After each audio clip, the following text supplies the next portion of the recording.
What's up, everybody? Welcome to Podcast Now. I'm Alex, and in this video, I want to give my impressions on Hogwarts Legacy after 12 hours playing. And before I get into it, I just want to thank WB Games for providing me a copy of the game. I got it one day early from the Deluxe Edition day, so I just want to kind of throw that out there early on in the video. Now, this is not a full review. I do want to do that, but when I do full reviews, and specifically for a game that I've been talking about for 4.5 years, I want to play the whole thing, right? I want to be able to experience the whole thing. So I did want to do this video just to kind of let you guys know, what I'm thinking of, how does Alex feel? I'll tell you how he feels. Honestly, this is the game we want it to be. And yes, things could change. I want to make that clear, and that may be a messy topic, going throughout this video. I don't know what changes, right? Does the story get even better? Certain things could happen. Does it get worse? But as of right now, I'm really, really loving it. And I would say it's the game that I wanted it to be. There's some hiccups. There's some things that I would change or add or, do whatever for a sequel, and we will certainly have those discussions. But let's talk a little bit about this game. So, Hogwarts Legacy, the beginning of this game, without spoiling it, because I feel like it's something you kind of have to experience on your own, is amazing. It's a really good 1 hour of this game, and I think it does everything that you want a game to kind of do in the first hour. Set up, where you are, who you are. Well, actually, there are a lot of unanswered questions, let's say, in the first hour of this game, but it gives you, a basic enough thing of what's going on, and then it gets you going. It gets you introduced to the villain. It gets you introduced to the story. And then you're at Hogwarts, right? And I believe even when it shows the logo of, like Hogwarts Legacy, it's when you get to Hogwarts, which takes, I believe, somewhere around 1 hour. So you do that. I love it. And then you get Hogwarts Castle and all of its joys and wonders. And no, I mean, this is Hogwarts Castle, like, to a T. I think they did such a good job. I've said it before, I'm not really a fan of like any particular old Harry Potter game. I know people sometimes have a soft spot for like, I don't know, Goblet of Fire or Chamber of Secrets is a big one, right, that a lot of people do. I played specifically Chamber of Secrets last week, actually. I don't hold that high of an opinion for any of them. This is the definitive place to play inside Hogwarts Castle, to experience everything, and they do such an incredible job. It's gigantic. It's filled with things. Now, I do want to talk about the livability, the livable world, because it's actually, I have both positive and negative things to say, which is maybe a unique take. But I think Hogwarts Castle is incredible from all of the details, all of the mystery, all of the things to do. Collectibles can really go either way, and there are so many collectibles in this game. Honestly, I kind of enjoy finding like all of them. And I don't know if that's a biasness, but I will say just going around doing Revelio, finding all of these little scrolls, right? And there's a little puzzle kind of element to some of them, right? They're not all easy. They take a little bit of detective work. There's quests here and there that get you to do things. Like, there's enough in Hogwarts alone, really, for a game. And then there's everything outside of Hogwarts. These little towns, obviously Hogsmeade, which is really unique and really amazing all on its own. Somebody in my chat had compared it to an amusement park, and I actually think that's an incredibly good way of saying it's just got like a personality or a theme to it. The entire, say, park, the entire, Hogsmeade.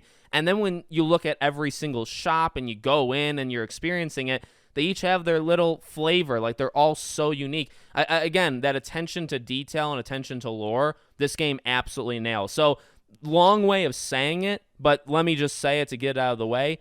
I was right with that. Remember when I was talking about, I think if anything this game is going to do almost perfect, right, like a masterful job, I think it's going to be attention to detail, making it feel accurate, right, making it feel like you're there. I think they 1,000% nailed it, actually better than I could have imagined, because Hogwarts is just so...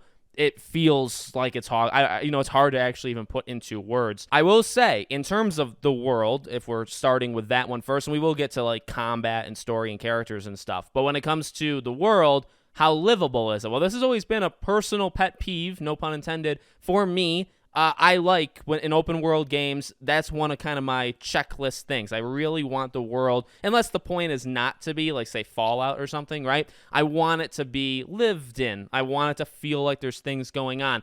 So both a pro and a con. I would say What's odd about Hogwarts, and I guess a positive, is there is so much going on without there being a lot of students. I will say, in terms of like a thing you could try to, add and implement going forward, is probably more students. There's really so few of them throughout Hogwarts. There's no way there's that little amount of them, in the school. But at the same time, number one, the people that are there, you'll walk into just casual conversations. Peeves plays a huge role in this, where he will just kind of pop out at random times to different students, and they'll have, again, this pre-recorded kind of thing back and forth. But I found, even in the first couple hours, that although it's not full, I wouldn't necessarily say maybe it's empty, but it's definitely not full.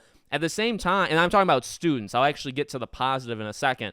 And even though there aren't that many students, they are doing things. There are things that are going on in the world, and they have conversations. And it makes it feel, I would say, alive enough. Now, what actually pushes it kind of over is everything else. There's a lot of things that'll talk to you, right? Like the Flu Network, every time you do it, or every time you walk by it, I should say, she'll talk to you. There are thousands, I'd assume, of pictures, portraits on the walls that some of them will move, some of them will talk as you're going by. It's actually insane how, and I didn't even think of this really when I was thinking about livable world, you don't actually need thousands and thousands of students or hundreds of students. You don't really need that if the castle itself is, I guess, cliche, right, is a character. The castle itself really is a character, but in this sense, it's actually more literal, right? When you normally say, oh, the environment is a character, Hogsmeade is a character. I know what you mean. We all know what you mean, right? But for Hogwarts, it's actually both, like a deeper meaning and just like a, a surface level thing, because Hogwarts Castle kind of like talks to you. Things move. There's knights all over the place, right? And as you're walking by, they'll point to you, they'll stomp, it's animated. Hogwarts Castle is animated, and I think that makes it more livable than a lot of, open world games out there, because the environment itself, that's another thing, right? When you have like enchantments and you have brooms just going, right? Just doing it by themselves. You don't need people, right? So pro con, I would like more students, more like physical human beings in it. But at the same time, I actually think it's a really unique and fun blend of, you got your students, you got ghosts, you got enchantments, you got portraits, you got you got all of these different things. Most of them are not human beings that make it feel like Hogwarts Castle is always alive. And I think that's very, very unique for a game like this. So let me just kind of throw that out there. And then even when you leave Hogwarts, there's pockets where there's nothing, right? Or maybe there'll be like enemies. But then you'll find like a little settlement. There's a little town, little shops, and there's people doing some stuff. So it's not amazing, specifically, I would say, outside of Hogwarts, the livability, but it's not bad at all. So I would say that definitely was a worry of mine going in, and I'm okay with it. In terms of everything else, well, let's talk about the combat, and we'll get to everything else after. The combat, I think, is extremely good. Extremely. It's difficult. It requires more thinking, I think, than maybe the average game does. I really think it's clever, really. The idea that you can map all of these spells, and when you're fighting, I mean, there's a lot to keep track of, right? Dodging is your friend. Looking at yourself is a good idea, right? So you can see when it's red or when it's yellow to block or parry or whatever. But then also you have to worry about what spell combinations you're doing. And some enemies will have like their barriers, and you'll have to find the right spell for that. You'll have to be switching through the wheel, or I guess grid, right? Wheel sounds nicer, but grid of spells. There's a lot, and I think it does it really, really well. The enemies move around enough, they fire enough, and look, even again, I was kind of the biggest critic when it came to, why are the enemies all just standing around? Or will they? Will they all just kind of stand around? Or are they going to take turns one at a time? There is some downtime where no enemy is attacking you, and they probably could fire a spell, right? They're kind of surrounding you, and nobody's really doing things. But to be honest with you, during that time, you're probably looking for spells to use. You're probably getting ready to parry. Like, you're probably doing things, so you may not even notice it. So I actually think the combat is extremely good. It's one of the game's biggest strengths. You're fighting in this game quite a bit. It's either fighting or kind of like puzzle solving, which also requires, spells on their own. And then there's even like using the spells themselves. There's, again, the attention to detail, the noises they make, the sound effects, the visuals. I mean, it just all feels so good. When you're using Lumos is my favorite thing to do. I would maybe say in the entire game, the noise that comes out of the PlayStation controller sound, it's literally, the movie one. Like, it's so good. It's so good. But all of them are like that, right? They all have their unique sounds. They all have their unique visual kind of look to them. Again, that attention to detail, it's everywhere. It's even in spellcasting when you're doing things. There's, again, like I said, puzzle solving. I think the puzzle solving's fine, pretty common. What I like is you're always in the universe, right? You're always in the Wizarding World. So anything you do in this game that you're like, oh, they definitely took that from somewhere else, right? A lot of this game has been taken from somewhere else, and that's how the gaming industry works. You look at the trendsetters and you say, well, I guess we're going to do that, and maybe you set your own trend, here and there along the way. Their trend is making the world authentic. They're following the trends is a lot, and I guess the combat actually is their own trend. And then everything else is probably, they're following things. So when you look at like how different areas work with different puzzles, those are pretty common. But again, this game has kind of an unfair advantage. You're in a unique spot that you've never really been in before. They're doing kind of basic puzzles, but you're doing it in ways that you probably have never done it before because you have to use specific spells, you're looking for a specific thing, and that just doesn't happen all that often. So even that tends to be pretty unique. Story so far is actually very, very solid. I'm not too far. I've played a lot. I played 12 hours, right? And I'm level 22. I've done so much. Like, I just go out and I do things. I do things that I probably shouldn't yet. I'm learning things that I probably should have learned, hours ago because I'm not doing the main story. But so far, I think it's really, really good. And the next part of that is, well, why? Well, a lot of the characters are actually pretty good as well. Now, there's a lot of characters that I think fall to the backdrop, and that's something I'm going to want to talk about, I'm sure, in my full review. Few characters, I would say, really stick out. There's maybe like 5, 6, 7 characters that stick out. By the way, I haven't even met Poppy yet. That's how little I am into the base story. But you look at the characters, and like Fig, clearly jumps out at you. Even some of the story characters, will say, that weren't introduced in any of the promotional stuff, they're pretty solid. So there's some ones that really jump out, and then a lot of the students kind of just fall back, not because they're bad, but just because you don't really spend too much time with them. I want to say, too, for voice acting, I like to admit when I'm wrong, just so people don't think I'm completely full of myself. I actually don't mind the main character's voice at all. I'm doing the male voice. I was very, very critical of the male voice going into this game, and I will say, he's got such a different... Okay, he's Harry Potter. I really would make a bet that when they were casting for at least the male voice, their goal was kind of this soft-spoken, yes, professor, yes, sir, those kind of things. No, sir, I didn't know. He sounds like what Harry Potter was like in some of the early movies, right? Very, respectful at the right time, stuff like that. Very calm. Monotone maybe to some sense, but not fully, right? That's what I guarantee you they were casting for. And boy, is it that. So what I'll say is I actually kind of like that.